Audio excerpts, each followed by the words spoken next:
आज का टॉपिक है मॉर्गेज ऑफ इमूवेबल प्रॉपर्टी, जो कि टीपीए के सेक्शन 58 में चैप्टर 4 में दिया हुआ है।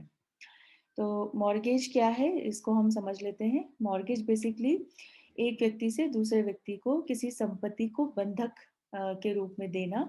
क्यों देना? क्योंकि उसने उस व्यक्ति ने जो है कुछ लोन लिया है, कुछ ऐसा लोन जो कि एग्जिस्टिंग है या जिसको फ्यूचर में लिया जा सकता है, या उन दोनों व्यक्तियों के बीच में ऐसी कोई एग्रीमेंट हुई है जिसके कारण मेरी लायबिलिटी अराइज होती है।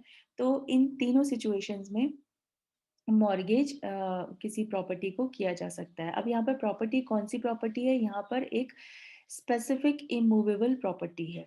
तो अगर व्यक्ति के पास 2-3 संपत्ति है तो उसको ये पर्टिकुलरली बताना पड़ेगा कि वो किस संपत्ति को बंधक के रूप में रखना चाहता है। ठीक है? ये इतना इनफ नहीं होगा कि मेरी तीनों प्रॉपर्टी को मैं बंधक करना चाहता हूँ। ये इस तरीके से ये कोई स्पेसिफाइड कंडीशन नहीं मानी जाएगी।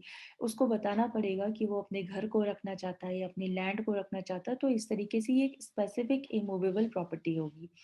और दूसरी बात इसमें जो इम्पोर्टेंट है वो है कि किसी एक इंटरेस्ट जो उस मॉर्गेजर का जो इंटरेस्ट होगा उस प्रॉपर्टी पे, केवल उसका ट्रांसफर, यहाँ पर एब्सोल्यूट इंटरेस्ट का ट्रांसफर नहीं होगा। जैसे कि हम सेल के केस में देख रहे थे कि वहां पर प्रॉपर्टी एब्सोल्यूटली ट्रांसफर की जाती है, यहाँ पर ये चीज लागू नहीं होती। यहाँ पर केवल किसी एक इंटरेस्ट का ट्रांसफर हो रहा है एक व्यक्ति से दूसरे व्यक्ति के बीच में।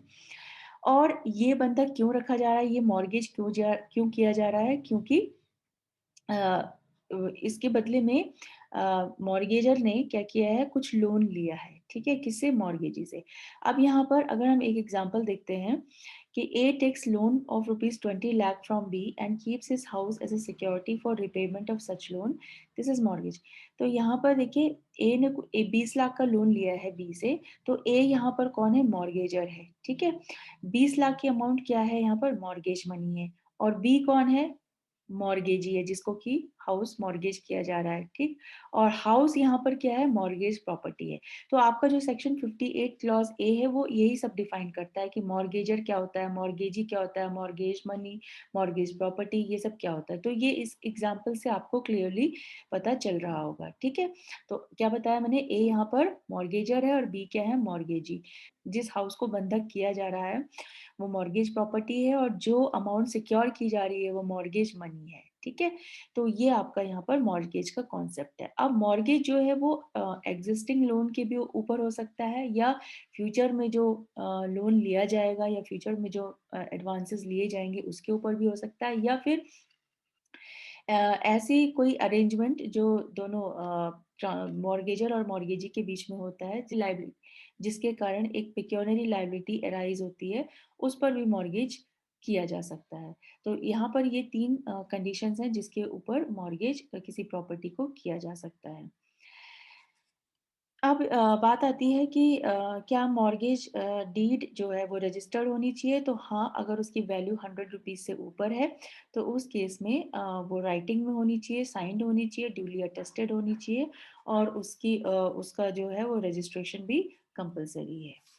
ये सारी ट्रांजैक्शन जिस इंस्ट्रूमेंट के द्वारा हो रही है, ये सारा ट्रांसफर जिस इंस्ट्रूमेंट के द्वारा हो रहा है उसको बोला गया है मॉर्गेज डीड।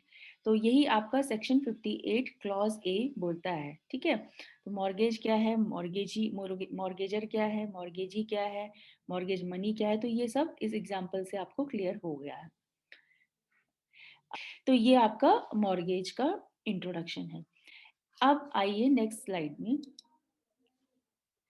यहाँ पर बताया गया है कि कितने प्रकार से मॉर्गेज किया जा सकता है, काइंड्स ऑफ मॉर्गेज, कितने फॉर्म होते हैं मॉर्गेज को। ठीक है? दो पार्टीज के बीच में मॉर्गेज किस किस तरीके से किया जा सकता है। तो पहला है सिंपल मॉर्गेज, इनको हम वन बाय वन डिस्कस कर लेंगे, जो कि 58 क्लॉज बी में है। फिर थर्ड है मॉर्गेज बाय कंडीशनल सेल, जो कि है सेक्शन 58 क्लॉज सी में। Usufructuary mortgage section 58 D, English mortgage section 58 clause E, equitable mortgage, या इसको हम बोलते हैं mortgage by deposit of title deeds, जो कि सेक्शन 58 एफ में है। और इसके बाद लास्ट जो है आपका एनोमलस मॉर्गेज, जो कि सेक्शन 58 जी में दिया हुआ है। तो इसका मतलब यहाँ पर आपके 6 तरीके के मॉर्गेज हैं। इन 6 में से किसी एक तरीके से मॉर्गेज किया जा सकता है। तो आइए इसको वन बाय वन डिस्कस कर लेते हैं। तो सिंपल मॉर्गेज जो कि सबसे पहले सेक्शन 58 क्लॉज बी में दिया हुआ है। देखिए सेक्शन 58 क्लॉज ए में तो मॉर्गेज क्या है, मॉर्गेज डीड क्या है, ये सब हमने देख लिया था। अब जो सेक्शन 58 क्लॉज बी है उसमें हम देखेंगे सिंपल मॉर्गेज क्या होता है। ठीक है। तो देखिए सिंपल मॉर्गेज में क्या बताया है, the mortgagor personally bind himself to repay the mortgage money. If he fails to repay on due date then mortgagee can approach court for sale of the mortgage property. देखिए इसमें simple ये है कि जो मॉर्गेजर होता है वो personally अपने आप को बाउंड करता है कि वो जो भी उसने मनी या उधार लिया है वो उसको रिपे करेगा किसी पर्टिकुलर डेट पे, और अगर वो उस डेट पे उसको रिपे नहीं कर पाता है तो फिर मॉर्गेजी को ये अधिकार प्राप्त होता है कि वो कोर्ट्स में अप्रोच करे और उस जो भी प्रॉपर्टी मॉर्गेज की गई है उसको सेल के लिए एप्लीकेशन कोर्ट में वो दे सकता है। ठीक है। लेकिन यहाँ पर जो इम्पोर्टेंट बात है वो है कि यहाँ पर डिलीवरी नहीं दी जाएगी। जो प्रॉपर्टी मॉर्गेज की गई है वो मॉर्गेजर द्वारा उसकी डिलीवरी मॉर्गेजी को नहीं की जाएगी। ठीक है। ये बहुत बार एग्जाम में पूछ लेते हैं, तो ये आपको ध्यान रखना है कि कौन से वाले मॉर्गेज में डिलीवरी नहीं दी जाती है। तो सिंपल मॉर्गेज में डिलीवरी नहीं दी जाती है। ठीक है। उसके बाद मान लो अगर मॉर्गेजर जो है वो रिपेमेंट करने में डिफ़ॉल्ट करता है या किसी कारणवश वो नहीं कर पाता है, तो उस केस में फिर जो भी प्रॉपर्टी मॉर्गेज की जाती है उसको उसका सेल कर दिया जाएगा, और सेल के बाद जो भी पैसा आएगा, तो देखिए इस टाइप के मॉर्गेज में कुछ कंडीशंस लगी हुई होती हैं जो कि फुलफिल करनी ज़रूरी हैं इस मॉर्गेज को अप्लाई करने के लिए। तो यहाँ पर जो कंडीशंस हैं वो हम देख लेते हैं क्या है। Mortgager ostensibly sells the mortgage property to the mortgagee on a condition that if he fails to repay the loan on due date, the sale becomes absolute, and if he repays the whole loan, the sale becomes void and mortgagee shall transfer the property to the mortgager. ऑस्टेंसिवली मतलब कि लगता है कि cell हुई है लेकिन वो वास्तव में सेल नहीं होता है। तो ये इस कंडीशन पे कि अगर वो किसी जो भी डेट उनके बीच में फिक्स हुई है लोन रिपेमेंट करने की, अगर वो उस डेट तक रिपे कर देता है मॉर्गेजर अपना लोन, तो सेल जो है वो उस समय उस कंडीशन में वॉइड हो जाएगी और मॉर्गेजी जो है वापस जो है उस प्रॉपर्टी को मॉर्गेजर को दे देगा। लेकिन अगर मॉर्गेजर फेल हो जाता है या डिफॉल्ट कर जाता है लोन को रिपे करने में, तो फिर उस केस में उस कंडीशन में जो सेल है वो एब्सोल्यूट हो जाती है और जो मॉर्गेजी है वो ओनर बन जाता है उस प्रॉपर्टी का। ठीक है। लेकिन सारी कंडीशंस मॉर्गेज डीड में होनी बहुत ज़रूरी है, तभी जो है ये मॉर्गेज बाय कंडीशनल सेल कहलाएगा। आइए नेक्स्ट स्लाइड में चलते हैं। यूजुफ्रक्चरी मॉर्गेज ये दिया है सेक्शन 58 क्लॉज डी में। देखिए इस टाइप के मॉर्गेज में मॉर्गेजर प्रॉपर्टी की डिलीवरी दे रहा है मॉर्गेजी को।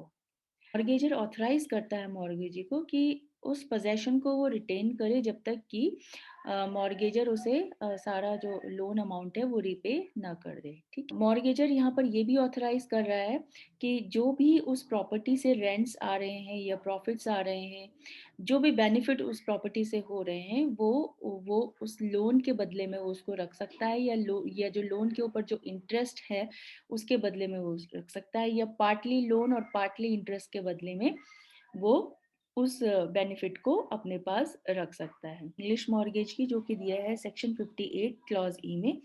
तो यहाँ पर सिंपल है कि प्रॉपर्टी मॉर्गेजर द्वारा मॉर्गेजी को एब्सोल्युटली ट्रांसफर कर दी जाती है और एक निश्चित दिन तय कर लिया जाता है कि उस दिन जो है मॉर्गेजर सारा मनी या सारा जो भी उसने लोन लिया था वो उसको रीपे कर देगा। और जैसे ही लोन का रीपेमेंट हो जाएगा, मॉर्गेजी जो है प्रॉपर्टी को रीट्रांसफर कर देगा मॉर्गेजर को। तो ये आपका इंग्लिश मॉर्गेज है। इसके बाद आता है mortgage by deposit of title deeds जो कि दिया है सेक्शन 58 क्लॉज एफ में।